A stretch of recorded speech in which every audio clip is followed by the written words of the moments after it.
gagal, bangkit lagi.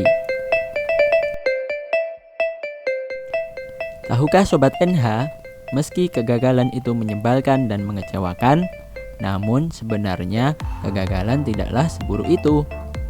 Tetap saja ada hikmah kebaikan yang muncul dari kegagalan tersebut. Apa saja hikmahnya? Berikut ini adalah penjelasan mengenai hikmah yang bisa Sobat NH petik dalam menghadapi kegagalan. Belajar ilmu baru. Sebenarnya dari kegagalan itu, kita bisa belajar sesuatu yang baru. Contohnya ketika kita berbisnis dengan metode A gagal, kita bisa tahu mengapa gagal, lalu mencoba metode yang baru.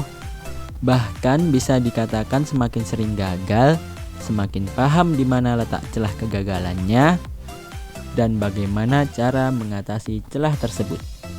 Menjadi lebih realistis.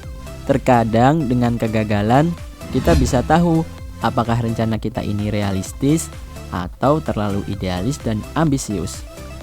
Dengan kegagalan, kita akhirnya akan mengoreksi mana-mana yang tak terjangkau oleh kemampuan kita, dan kemudian kita merencanakan ulang dengan lebih realistis.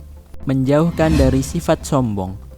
Orang yang jarang gagal biasanya gampang tinggi hati, jarang merasakan sakitnya kegagalan.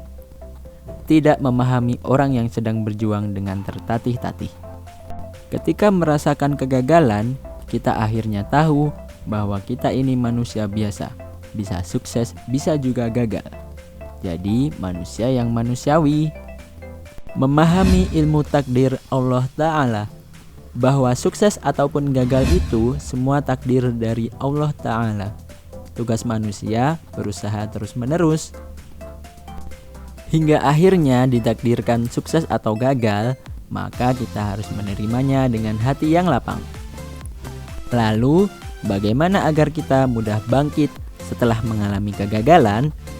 Ada beberapa tips nih buat Sobat NH, simak ya. Pertama, banggalah jika pernah merasakan gagal. Mengapa? Karena jika pernah merasakan gagal, artinya kita pernah mencoba melakukan sesuatu alias tidak diam saja.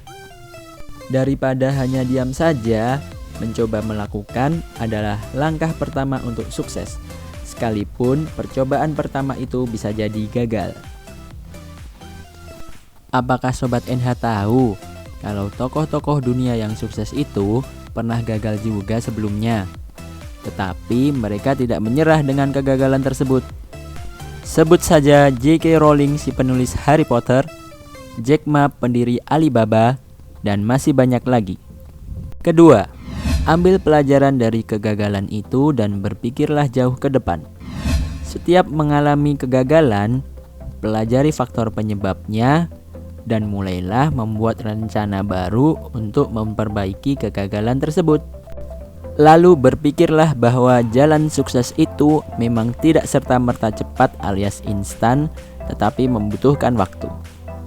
Bahkan sekelas brand kosmetika Wardah pun melalui masa yang panjang dan berliku, dari mulai kelas MLM kecil hingga akhirnya menjadi brand terkemuka secara internasional.